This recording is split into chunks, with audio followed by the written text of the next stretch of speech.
नमस्कार, मी रेखा. सर्वांचं खूप मनापासून स्वागत. आज आपण छान चटपटीत अशी पाहताच तोंडाला पाणी सुटेल अशी लसणाची चटणी बनवणार आहोत. घरात जर कधी भाजीला काही नसेल, तुम्ही ही अशी चटणी करून ठेवली असेल तर चपातीसोबत, भाकरीसोबत तुम्ही नक्कीच एन्जॉय करू शकता. अशी ही छान पाहताच तोंडाला पाणी सुटेल अशी चटणी कशी केली ते पाहूया. पाणी मी इथे उकळायला ठेवलेलं आहे. यामध्ये ह्या काश्मीरी लाल मिरच्या ज्या कमी तिखट असतात त्या मी उकळून घेत आहे 5 मिनिट आणि लगेचच गॅसची फ्लेम बंद करायची आहे. आता छान अजून मऊ हव्यात म्हणून मी झाकण ठेवून दिलेलं आहे. आता त्या मिरच्या आपण बाजूला ठेवून देऊया.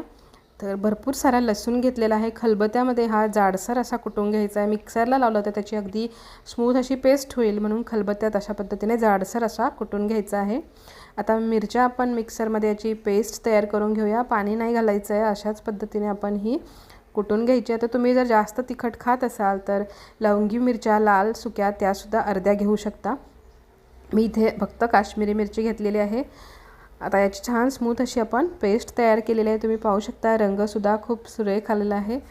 आता कढईमध्ये इथे मी 2 चमचे तेल घेतलं आहे आणि ह्या तेलामध्ये आपल्याला हिंगाची फोडणी द्यायची आहे.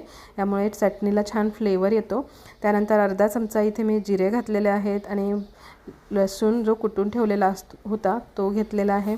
तर तो छान तेलावर परतून घ्यायचा आहे. त्याचा लसणाचा कच्चेपणा पूर्ण गेला पाहिजे अशा पद्धतीने आपण याला परतून घ्यायचं आहे. छान लसणाचा फ्लेवर येतो चटणीमध्ये. अशा पद्धतीने परतून घेतला की आता तयार केलेली जी आपली मिरचीची पेस्ट आहे ती घालायची आहे. आता ही मिरचीची पेस्ट आपल्याला यातला पाण्याचा अंश पूर्णपणे घालवायचा आहे. अशा पद्धतीने परतून घ्यायची आहे.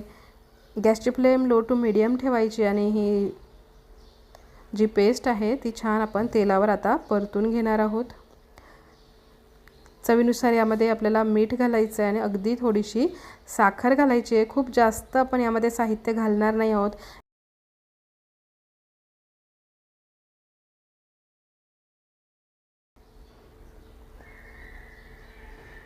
आता कढईने तेल सुटेपर्यंत ही चटणी आपण परतून घेतली की आपली ही लसणाची चटणी तयार आहे. एखाद्या काचेच्या बरणीत भरून ठेवून 15 ते 20 दिवस ही आरामात टिकवू शकतो.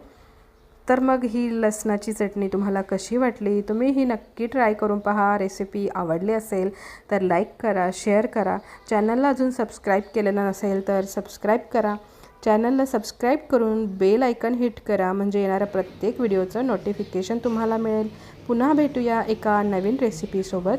तोपर्यंत धन्यवाद.